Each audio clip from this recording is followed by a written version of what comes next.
Oh, I'm looking at it right now. Yeah, go look straight now. Remember to go ahead and type in the chat, guys. Okay, first question is going to be from Doug Mouton. Doug?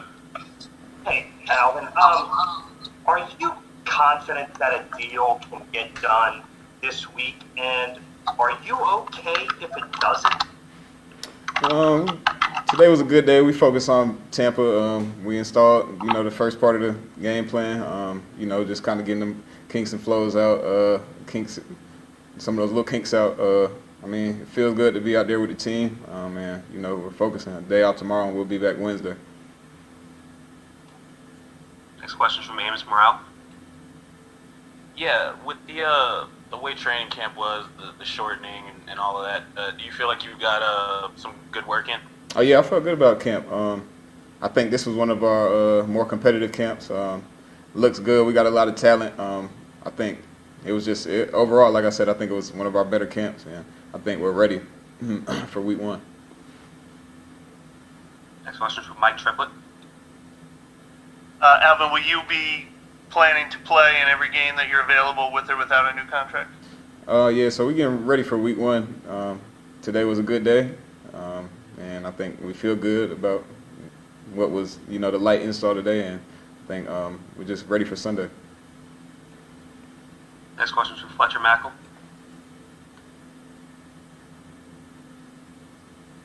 I'm good. I think I know potentially where we're going. Thank you. Okay, next question is from Nick Underhill. How's your back? Is everything good there? Is that anything to worry about, or is that? Nah, it was just something light. I kind of dealt with it a little bit last camp too. Just a little flare up, a little SI joint flare up. So it was just some needed some rest and a little injection, but nothing serious. Next question is from John DeShazer. Alan, when you said it was a competitive camp, a lot of times people will equate competitiveness with contact and tackling, that kind of stuff. Obviously not a lot of that. So what makes you say it was an extremely competitive camp? I think it was competitive when I say that. Within position groups, there was a lot of talent we had in. Even the controlled situations we had, it was competitive, even though, like you said, it's not really full contact, tackling, cutting, periods, but there's still ways to get competition out of those periods, and those periods that we did have, some of them situations that we put together were some of the most competitive I've seen since I've been here. Next question is from Amy Just. Yeah, Alvin, on Sunday there won't be any fans in the Superdome. How y'all practice with the quote-unquote crowd noise? What's that going to be like for you, just walking into that stadium and having it be really different compared to years past? It's definitely different, but at the end of the day, when we get in there, we got a job to do. So kind of that's how I approached the practice the other day when we walked in the dome. You're thinking about it like, man, no fans, and then when you get in there and you break that huddle, it's time to lock in. So it is what it is. But I will say the crowd noise that the league approved ain't nothing compared to what the dome sound like. So I feel like they kind of played us on that. Next question is from Mike Triplett. Hey, Alvin, just to make sure it's asked, is there anything you want to clear up about the reports of you holding out or unapproved absences or anything? Is there anything you want to clear up on any of those reports? Not really. I ain't never held out in my life. That's about it. But so you were not purposely leaving over a contract dispute in your mind? I came to the building every day. That's all I got to say. Okay, cool. Thanks. Next question is from Nick Underhill. When you go against a defense like yours with all kinds of safeties, just for a player with your skill set, what kind of challenges does that present? You said all kind of safeties? Yeah, you guys got a bunch of safeties. Just you going against the safeties you guys have on the Saints, like what do they do and what challenges do they present? So these guys are smart. Like I think the smartest group that I've been around overall defense, but like you said, in our secondary, this all together, they're a very smart group. So they play well off each other. So there's times where it might be just a cover 2 look, and Malcolm's down in the box like playing around, and I'm like, what is he doing right there? So he's throwing off my keys, and I'm just trying to figure it out, put the pieces together. But it was good going against that all camp, because I always say this: there's no harder looks than what our defense gives us. So when it comes Sunday, it's like it's vanilla. Next question is from Luke Johnson. Elvin, just considering Drew and Sean have been together for this is their 15th season now, what, in your opinion, just makes them work so well together? I mean, I feel like I answer this question every year, but I mean, two of the smartest people I've been around. They're always thinking 10 steps ahead. So that's why I'm always trying to be in Sean's head, trying to be in Drew's head, just so I could be a couple steps, up there with them. Just as far as game planning, what they're thinking, on game day, what they're thinking next, what they think about a certain look. Like, it's just that it never stops with them. They're never content with, all right, we put this in, it looks good, let's move on to the next. It's like we put it in, it looks good, but what can we do to make it better before we get to the next play or before we get to the next drive or next, series or situation. So they always scheming up something, crafting something. So that's what I think makes them great and, why they've been so successful. Next question is from Catherine Terrell. Calvin, what are your thoughts on Tampa's front seven from what you've seen from your film study so far? Man, they're good. I mean, they're solid. They've been solid. They're pretty active. Those guys, they're hard to move around. So you gotta be sound in your technique when you're going against them. Some of these runs, we got to be cool with getting a tough 3 or a tough 4. Everyone isn't gonna be a home run. So they're a good, heavy, aggressive front, and we gotta bring our game. Next question is from Rod Walker. Hey, Alvin, you've got a chance to go back home and play in Atlanta. What do you think it'll be like? I know you can't really answer for him, but like for a guy like Leonard Fournette getting to play in his hometown for the very first time. Oh man, I actually talked to Leonard. The days before, he got picked up by Tampa, and then after, obviously, he's happy. I was happy for him. I think it'll be cool for him to come back because, I mean, no matter what, when you go back and play in your hometown, it's like it's the love is, the love is there. You feel it automatically. But I think it'll be cool for him, even though there's no fans. Just being here, I think it's just comforting, something comforting about that. Next question is from Nick Underhill. Is there any level of familiarity that matters to you on the offensive line? Is there chemistry there? Or are you good with just whoever's out there? Oh, I think there's definitely chemistry there. I think, like, it's like this every year where, the guys that are in that room, somebody goes down, God forbid, the next guy is readying up. They do a good job of throughout the week preparing camp. I mean, guys were interchanging, Teron might not have been practicing or Ram might not have been practicing, but, everything keeps going smoothly. So I'm not, as far as that O-line, we go as they go, so I'm not worried about them. Okay, last question from Amy Just. Yeah, Alvin, with the NFL's Inspire Change program, have you decided on the decal you'll be wearing for week 1? The decal or the name? If it's a name, Black Lives Matter. Oh yeah, so I chose Ahmaud Arbery, so that's what the name I'll be wearing on my helmet. Thank you. Okay, I think we're all set. Thank you, Alvin. Cool. Appreciate it.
First question is going to be from Doug Mouton. Doug? Hey, Mario. What is special about Leonard Fournette when you watch him? Really good back. Really runs the ball hard. Can get in and out of his breaks. Can do different things in the passing game as well. Just a force to be reckoned with in the game. He can handle a load of 20, 30 carries a game, and can absorb a lot of blows and keep running hard. And so those are tough backs to deal with. Would you describe him as a sort of a old school kind of running back or a throwback kind of running back just because of exactly what you just said? There's not a lot of guys like him. Would you agree with that? I don't know about that. You've generally had for the length of the game, you've had guys that were more power backs, speed backs, more receiving backs, some all around backs. Just because he's big, I think a lot of people would think that he's just a power back, but he's much more in line with an all-around back. Next question is from Luke Johnson. Hey, Mario, just considering that you used to be in a division with them, what's the most difficult thing about going up against a Tom Brady led offense? One thing you know about Tom is his preparation is just second to none. The attention to detail, the knowing different formations, knowing different tendencies, knowing how to get his offense in the right play at the right time, knowing how to stay poised. It ain't no accident that he's one of the best to ever do it. And you could tell it goes from his preparation, how he takes care of himself, how he stays poised under pressure, and just being able to see the game and having so much experience in the game, you're not going to really surprise him with too much stuff. Next question is from Amy Just. Hey, Demario, have you decided on a name or a slogan that you're going to put on your helmet for week 1? Yeah, I kind of know what I'm planning to do, and we got something kind of planned as a team. We're gonna kind of keep that under the radar for now until we get ready to roll it out. Next question is from Mike Triplett. I was also going to ask you about Tom Brady, but could you just add to that? What's maybe a specific example, one of the most impressive things you've ever seen him do on the field while you were going against him? I don't think I've seen anything unique that nobody else hasn't seen. I think probably the most, thing you give him most credit for is what he does in those fourth quarters when the game is on the line. Walking to the line of scrimmage, being able to get his team in the right play, the best play call for their offense, having a good understanding of and anticipation of what the defense is going to do, going against a quarterback that can see the field that well, has that much awareness, that much experience. It's always going to be a challenge. Fortunately, we get to go against somebody just as good at doing that in our preparation, and so I think we get as good a look of it as a defense that anybody else can get. Next question is from Amos Morrell. Yeah, obviously without preseason games, I was just curious how eager you are just to actually, hit the field and play an actual game. Man, it feels like forever ago since we played a football game, and so much has happened since the last game, and now it's just refreshing to be able to get back on the field and turn it loose. So definitely excited about it. Next question is from Sean Fazan. Hey, Demario, what's the challenge of facing a guy like Rob Gronkowski? I know it was a new team for him, but what's the challenge of facing a guy like Gronk? For as long as he's been in the game, he's been one of the best to do it. And, he can run every route on the route tree, great catch radius, great routes, very smart, very savvy. And, having the chemistry he has with a quarterback like Tom Brady, just makes it even more of a challenge. Definitely one of the best to ever do it, and so you got your hands full. Next question is from Nick Underhill. Is this a week where you guys kind of got to be ready to change and adapt on the fly, maybe more so than other weeks, just because there's so much unknown about how they're going to operate and what they're going to do? Yeah, it's a challenge, but for us as players, we're able to stay pretty, simple. We just take the game plan that our coach puts together for us, and and they show us different tendencies based on personnel and different groups and what they like to do, and so we just kind of take the game plan that our coach puts in front of us. It helps to keep it simple for us as players. I think that's the coaches do a good job of understanding how to blend, when it's a quarterback coming from a different team, different offensive coordinator, things like that, to make sure that we're preparing as best we can. Next question is from Rod Walker. Hey, DeMario, how different does this year just feel, just going into it with all that's been going on, and what do you do to try to make it as normal as possible? That's a good question. I think first it is knowing that this year is different. It's going to be different. There's no way around it. I think it's always about just perfecting your process in the midst of adversity. No matter what's going on around you, you got to be able to find a way to quiet the storm and find your process and lock in on that and let the rest, take care of itself. All you can do is control what you can control, and what's outside of your control, you got to leave that to the man above and keep on pushing. Okay, last question is from Chris Hagan. Hey, DeMario, you guys seem to have gotten the better of your own offense a lot of times throughout camp and make some plays on them. How much does it help seeing an offense as good as your own and then preparing for one like the Bucs that has almost as many weapons? Yeah, I put our offense up against anybody, and so when you get to go against the offensive line that we have, and you get to go against guys like Alvin Kamara and Jared Cook, Mike Thomas, Drew Brees, Emmanuel Sanders. When you got a group like that and you're going against, day in, day out, I feel like, and then you're going against, a great offensive mind like our offensive coaches, you getting as good a look as you can get, and so I don't know how much more that somebody else can do that's going to surprise us. Okay, I think we're all set. Thank you, DeMario. All right, thank you. You guys are blessed.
First question's from Rod Walker. Hey, Teron, just how normal does this season feel for you, and what are you doing to try to keep it as normal as possible despite all the? It definitely has had its differences throughout the camp. Once we got rolling though into practice, normal A schedule and all that good stuff, it actually had a lot more of a normal feel. So we were able to get into some usual routines. I think it's important to try to get to kind of the most normal feel or the most routine that we possibly can leading up to this game. And right now, being a bonus Monday, it's how every season starts. So I think we're got a good start to the season. Next question's from Luke Johnson. Teron, kind of related to that, are you almost surprised at how well things have gone NFL-wide, where there's not a lot of guys in the COVID list right now, and you guys have been able to keep it pretty well contained? Yeah, I think it's been a great job by the NFL with the procedures and protocols that they put in place. Great job by the home team, the way the Saints have handled everything. We're doing everything by the rule book, everything by the codes to make sure everybody is as safe as possible, and it's been smooth. Next one's from Amy Just. Yeah, Teron, now that y'all can, wear names and have different slogans on your helmets, have you decided what name or slogan you want to wear for week 1? We're still deciding exactly how we want to approach, everything dealing with the awareness, with, the movement and inspiring change. So, we got a group of the leaders on the team, and we've been hitting this thing for, a month or two now, trying to figure out exactly what we want to do and what we want our team to look like. It's important and it's extremely impactful. So we don't want to, let that try to dilute that at all. We want to take some time and put some thought into it before we roll out our plan for the season. Next one's from Brooke Kirchhoffer. Hey, Ron, what stands out to you about the Bucs defense? So, say it again. Can you hear me? Yep. What stands out to you about the Bucs defense, especially with them returning essentially the core group last year? Extremely active. They fly around. Play hard every snap, every game. You go back and watch them on film. They're flying around. Their linebacking core with the 2 rush guys and the 2 guys interior are exceptional for sure. Some really good players, and we'll be looking forward to that challenge. A tall task to start the season, and it'll be fun. It'll be a great day on Sunday. Next question's from Amos Morale. Yeah, just how eager are you to play in a football game?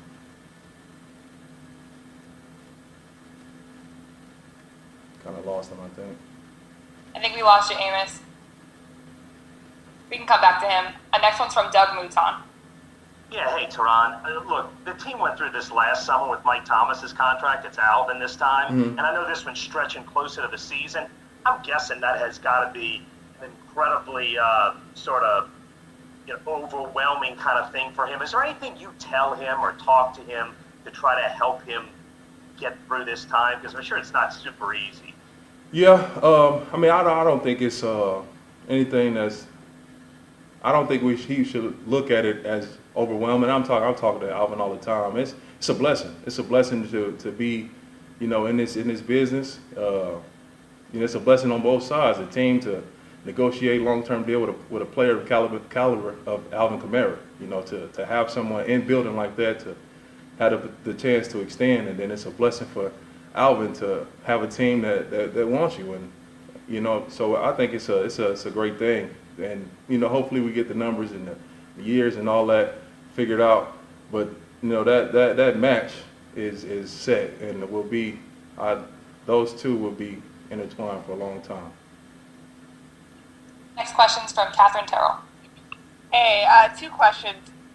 Are you guys all back at your apartments or homes now, or is anyone still staying at the hotel? I'm pretty sure that anyone that has housing set up, I'm pretty sure they're back at home now.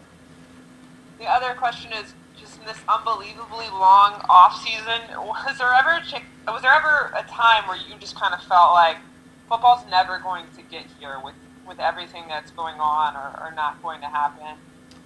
I've always felt like we would resume. I didn't exactly know what it'll look like, especially early on. And then as it started to get closer, and the NFL and NFLPA having so many differences, I started to get a little skeptical of maybe we'll be pushed back. But it happened quick. Once they locked in on the agreements, everything happened quick, and it is a normal report date. The report date didn't change at all.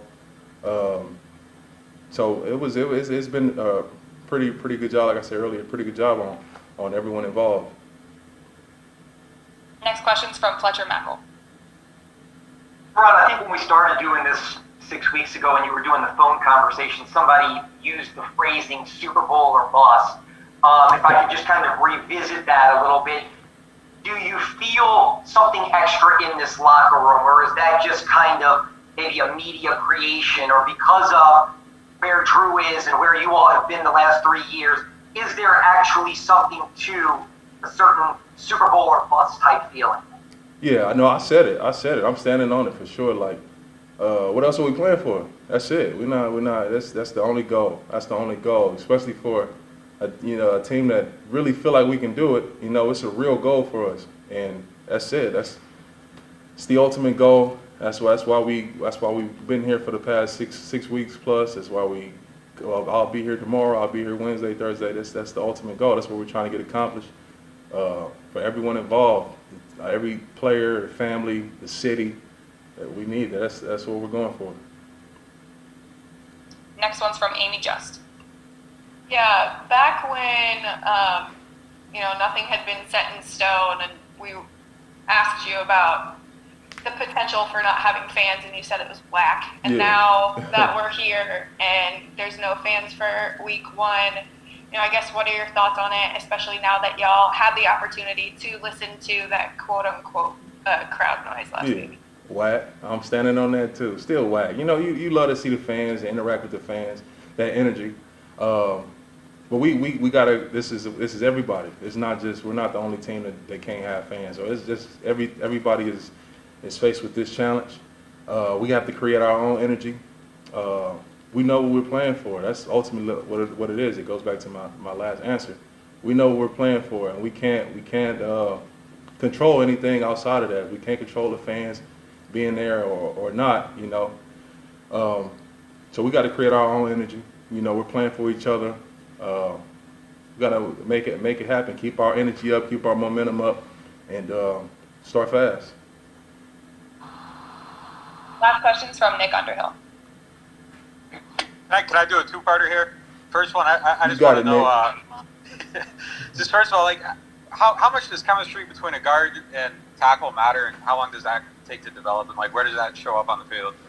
I think it's always developing.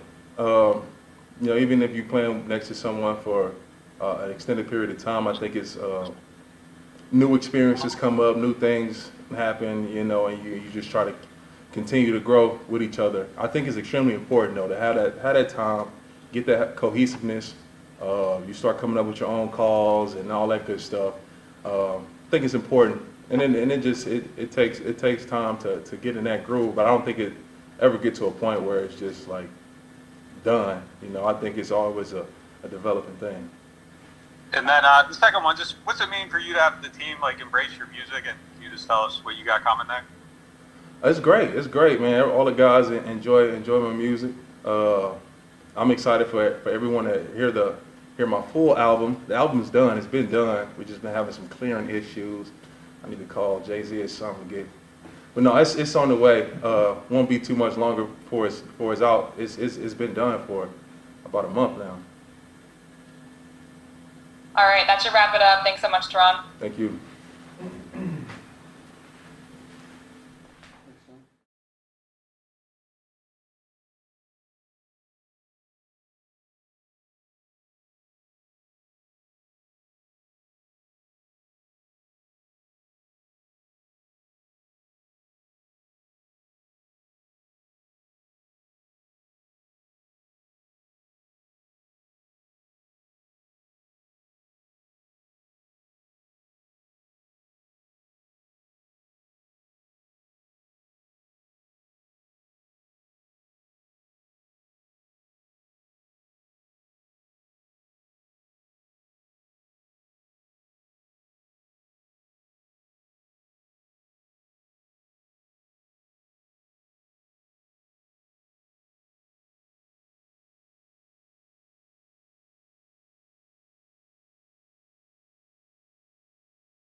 Walker. Hey JT, how tough is it for when you're on special teams with no preseason, just having an idea where you all are right now? Right now it's very difficult because during the preseason you get those penalties that you get the first game, but now we just in the full flesh now, so that's gonna be the most difficult part right there. We practicing our technique and getting prepared for the first game. We know it's gonna be penalties, but we in practice right now, just cleaning it all up right now. Next one's from Nick Underhill. Just being on a team that puts so much emphasis on special teams and being a special teams guy, how much do you think that just is different than maybe some of the other situations when you look around the league? It's different because you only get limited plays. And when you get those limited plays, you have to make those the best. You got to make those plays count when you're out there because those are very important plays. Those type of plays are game changers, and you got to be out there. You got to do your thing. Next question's from Amos Morale. Yeah, as a guy who, found his way onto this roster through having some good performances on special teams during the preseason, with no preseason games, did you offer any advice to some of the rookies or some of the guys that were trying to find a way on that, kind of take a similar path you took? Right. I'm always open to giving out advice to the new guys because me coming in, I found out that was my, my open way to making a roster initially. Next one's from Rod Walker. JT, what's it going to be like for you, the kickoff team? I mean, you go out there and the crowd energy and not being able to feed off of that. How different is that going to be for you all? I mean, it's going to be different, but once you in the game and once you focus on your job and, doing what's best for the team. So I feel like not having the crowd is going to be a major factor, but at the same time, we all have to do our job out there and get everything done. Next one's from Nick Underhill.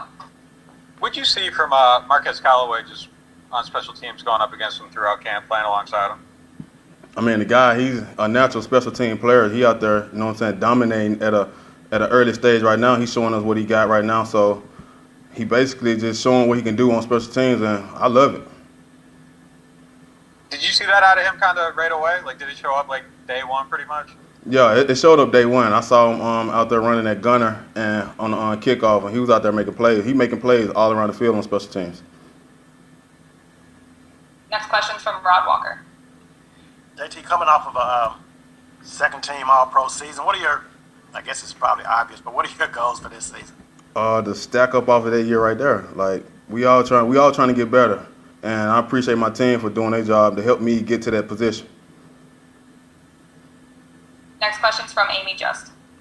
Yeah, just with how tumultuous this offseason was in the world, are you any somewhat relieved, I guess, that football's back? Does it even feel like, it's time for football now, just knowing how long it's been and how weird these past several months have been?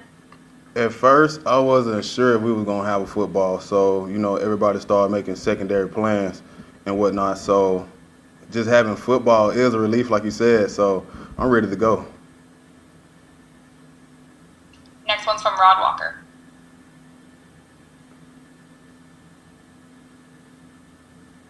Rod, I think you might be muted. Yeah, my bad. JT, what's it sort of like with you and Justin Hardy, and just both of y'all are sort of leaders on that special teams group, and just what's that relationship sort of like? I know y'all in the same fraternity and all that stuff, but what's it like? I mean, once I got here, the chemistry was already there. We started making plays together. We always communicate when we're on the field, just to make sure each one of us are on point with the plays, and make sure make sure we're on point. Like the chemistry there, like. I think we're all set. Thanks, JT. All right, thank you. Thanks, JT.